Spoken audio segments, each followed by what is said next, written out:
Are you ready to close your Shopify store and cancel your subscription but not sure where to start?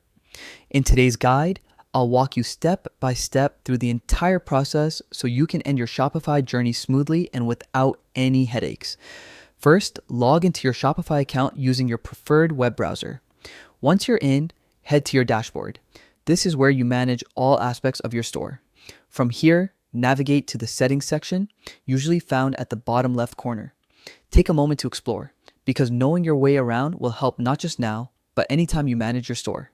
Next, click on Plan. This is where all the details about your subscription live. Your current plan, billing cycle, and included features. Review these carefully to make sure you're fully aware of what you're canceling. If your store is on a trial plan, you'll see Cancel Trial. For paid plans, the option will read Cancel Plan. Click it, and Shopify will guide you through a confirmation process. They may ask why you're leaving or offer alternatives to adjusting your plan. Be honest with your reason. It helps Shopify improve their service and ensures you're making the right choice.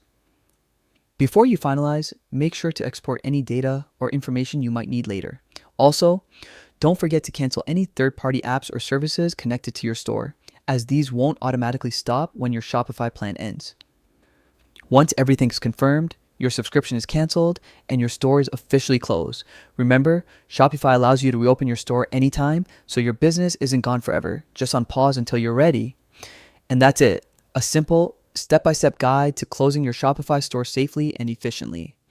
If you found this tutorial helpful, make sure to like and subscribe for more tips to make your online business journey easier.